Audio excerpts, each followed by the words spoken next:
تربیتی خطاب۔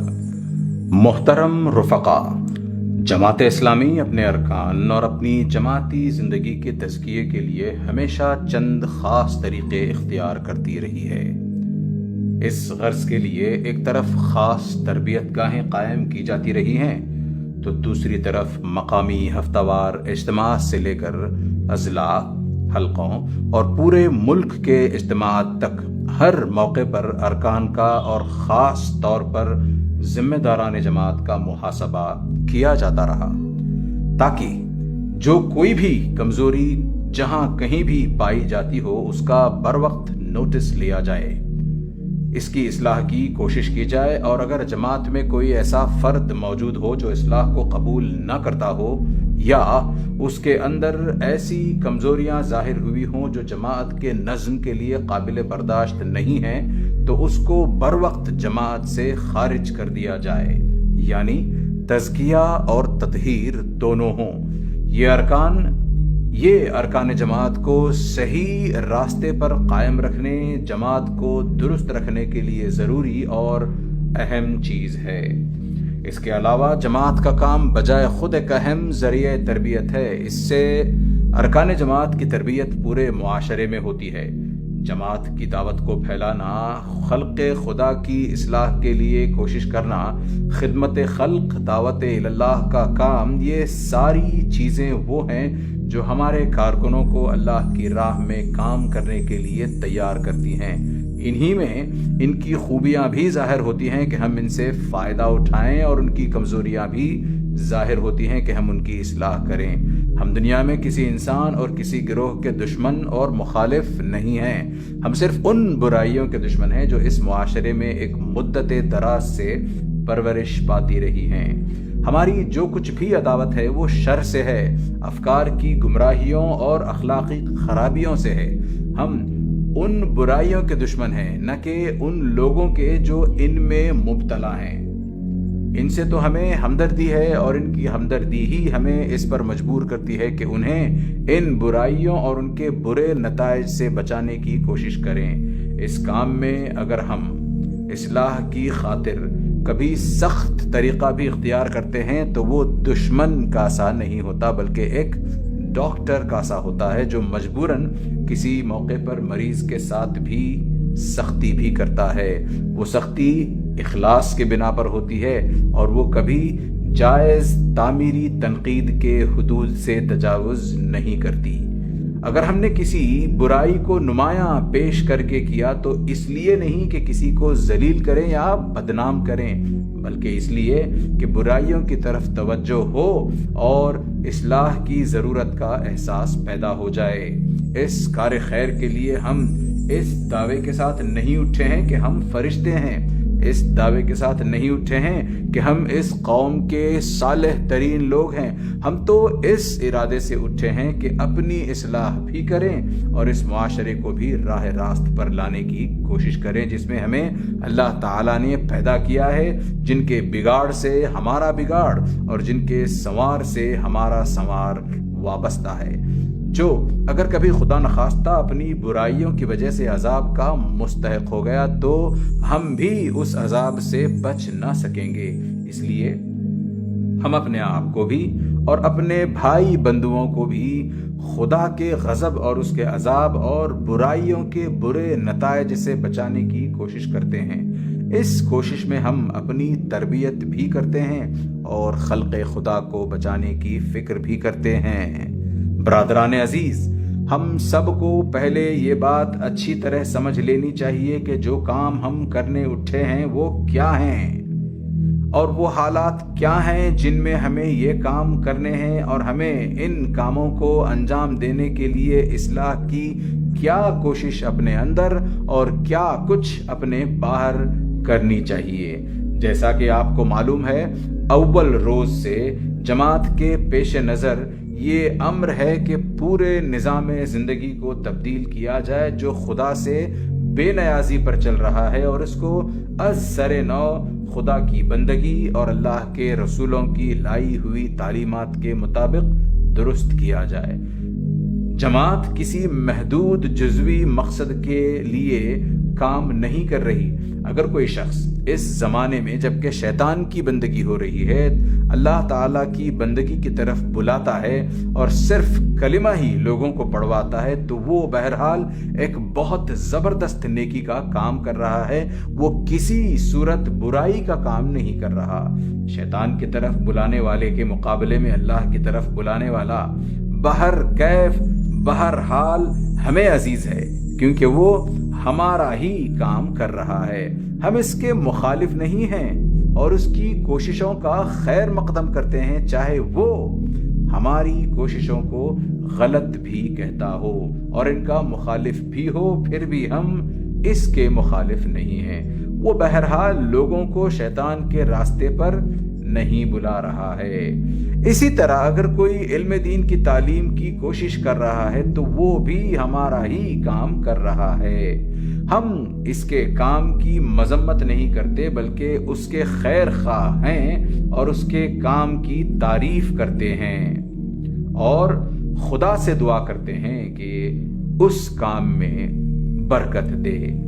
جماعت اسلامی کا مقصد مگر ہمارے پیش نظر جو چیز ہے وہ نظام زندگی کی بحیثیت مجموعی اصلاح اور پورے نظام زندگی کو دین حق کی بنیاد پر قائم کرنا ہے۔ یہی وہ اصل مقصد ہے جس کے لیے انبیاء ہمیشہ سے بھیجے جاتے رہے اور اس مقصد کے لیے کام کرنا ضروری ہے۔ اگر کوئی شخص سچے دل سے اسلام کو دین حق مانتا ہے تو اس کو لازمی طور پر کوشش یہ کرنی چاہیے کہ یہی دین حق اس کا اور تمام اس معاشرے کا جس میں وہ رہتا ہے اور پوری انسانیت کا جو اس زمین پر آباد ہے دین بنے اور اسی کے اوپر پوری نظام زندگی کا قیام ہو۔ انبیاء علیہم السلام کسی جزوی اصلاح کے لیے نہیں آئے تھے بلکہ کلی اصلاح کے لیے آئے تھے۔ وہ اس لیے آیا کرتے تھے کہ خدا سے بے نیازی اور بغاوت ختم ہو اور اس کی جگہ خدا کی صحیح بندگی اور اس کا قانون شرعی دنیا میں رائج ہو۔ جماعت اسلامی اس کے سوا اور کوئی مقصد نہیں رکھتی۔ یہ مقصد اس وقت تک پورا نہیں ہو سکتا جب تک کہ زمام کار کی تبدیلی واقع نہ ہو۔ اس چیز کو اول روز سے جب سے جماعت قائم ہوئی ہے بار بار لوگوں کے سامنے واضح کیا گیا ہے کہ لیڈرشپ جس چیز کو کہتے ہیں وہ زندگی کے میدان میں فیصلہ کن شے ہے اور لیڈرشپ کسی محدود چیز کا نام نہیں ہے۔ اس میں سیاسی لیڈرشپ بھی ہے اور ذہنی لیڈرشپ بھی، فکری لیڈرشپ بھی ہے اور اخلاقی لیڈرشپ بھی۔ جو لوگ پورے نظام زندگی کو کنٹرول کرتے ہیں، جن کے دیے ہوئے فلسفوں پر لوگوں کے ذہن تیار ہوتے ہیں، جن کے مرتب کیے ہوئے علوم پر لوگوں کی ذہنیتیں بنتی ہیں، جن کے مقرر کیے ہوئے اصولوں اور جن کے بنائے ہوئے طریقوں کے مطابق زندگی کے مختلف شعبوں کی تشکیل ہوتی ہے، جن کے ہاتھوں میں قانون سازی ہوتی ہے، جن کے ہاتھ میں معاشی زندگی کی باغیں ہوتی ہیں، انہی کی مجموعی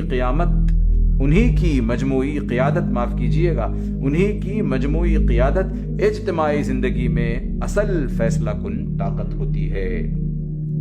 یہ لیڈرشپ جب تک تبدیل نہ ہو اس بات کا کوئی امکان نہیں کہ نظام زندگی کو تبدیل کیا جا سکے، اور جب تک نظام زندگی خدا سے پھرے ہوئے لوگوں کے ہاتھ میں رہتا ہے اس وقت اہل ایمان کے لیے بس اتنی ہی گنجائش رہ جاتی ہے جتنی کہ یہ چھوڑ دیں۔